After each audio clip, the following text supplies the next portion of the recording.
Sir, आज वाराणसी में PM Modi का रोड शो है। उसके बाद काशी विश्वनाथ मंदिर में दर्शन पूजन का कार्यक्रम है। क्या कार्यक्रम प्रस्तावित है और मंदिर प्रशासन की क्या तैयारियां हैं? श्री काशी विश्वनाथ मंदिर न्यास द्वारा गंगा सप्तमी के पर्व पर एक दिव्य आयोजन किया जाने के लिए पहले से सुनिश्चित किया गया था, जिसकी तैयारियां 3 दिन से चल रही थी। हमने प्रकाश सज्जा की, फूल सज्जा की, प्रतिदिन व्यवस्था सुनिश्चित कर रखी है। पिछले 3 दिन से लगातार भव्य रूप से हमारा धाम सज्जित है। इसी बीच हमें सूचना प्राप्त हुई कि आज सायंकाल में माननीय प्रधानमंत्री जी का यहाँ पर पूजन के लिए आगमन हो रहा है। तो जो सिक्योरिटी का और जो प्रोटोकॉल का जो स्टैंडर्ड ड्रिल है, स्टैंडर्ड प्रोटोकॉल है, उसके अनुसार हम लोग अपनी सारी व्यवस्थाएं सुनिश्चित करके तैयार हैं। विशेष रूप से गंगा सप्तमी के लिए जो हमारा विशेष रूप से सज्जित धाम था, वह सज्जित धाम भी माननीय प्रधानमंत्री जी को यहाँ उसका भी दर्शन होगा, उसका भी साक्षात्कार करने का अवसर मिलेगा। तो हम लोग इसको लेकर उत्साहित हैं। सर, इधर भी काशी विश्वनाथ में दर्शनार्थी भी बहुत आ रहे हैं और मंदिर एकदम जैसा कि कॉरिडोर बनते समय सजा था उसी अनुरूप सजा है, तो इससे दर्शनार्थियों में उत्साह भी है। और पीएम मोदी जब आएंगे तो क्या उनके लिए कोई विशेष पूजा वगैरह का भी कुछ प्रबंध किया जा रहा है?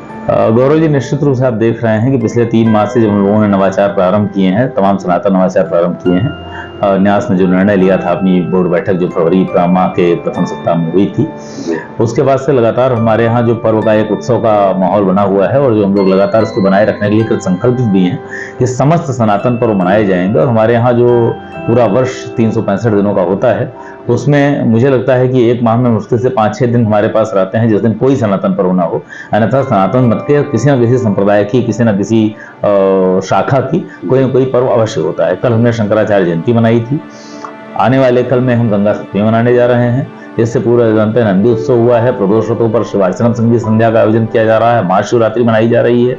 लगातार हम लोग एक नए उत्सव में लगे हुए हैं। इससे हमारा धाम निश्चित रूप से लगातार सज्जित है, लगातार बना हुआ है। और प्रतिदिन शाम को आप यहाँ आएंगे तो सांस्कृतिक कलाकारों के कार्यक्रम होते हैं, उसमें लगातार आपको धाम में जो श्रद्धालु आते हैं वो थिरकते हुए, नृत्य करते हुए, प्रसन्न और हर्ष उल्लास से परिपूर्ण आपको दिखाई देंगे।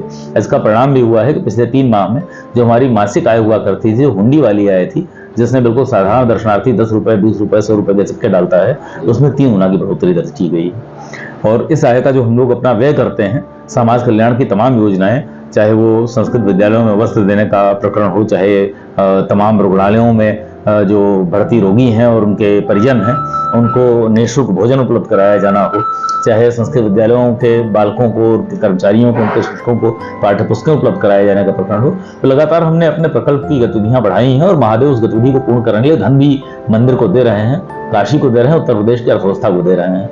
अभी हमने पिछले दिनों मंदिर इकोनॉमिक्स विषय पर जो यहाँ हमारे मंदिर में कॉन्फ्रेंस हुई थी, तो डेटा पूरा निकलवाया था। तो ये निकल कर आया कि पिछले 2 वर्ष 4 माह के पीरियड में मंदिर कॉरिडोर के उद्घाटन के बाद 16 करोड़ लोगों ने महादेव के दर्शन किए हैं। विदेशी दर्शनार्थियों की संख्या में 4 गुना की वृद्धि हुई है। हमारे जो स्थानीय दार्शनिक, उनकी संख्या में 10 गुना से अधिक की वृद्धि हुई है। जो आय है उसमें 8 गुना से अधिक की वृद्धि हुई। तो इस तरह के जो हमारे आंकड़े हैं निश्चित रूप से उत्साहित करने वाले हैं।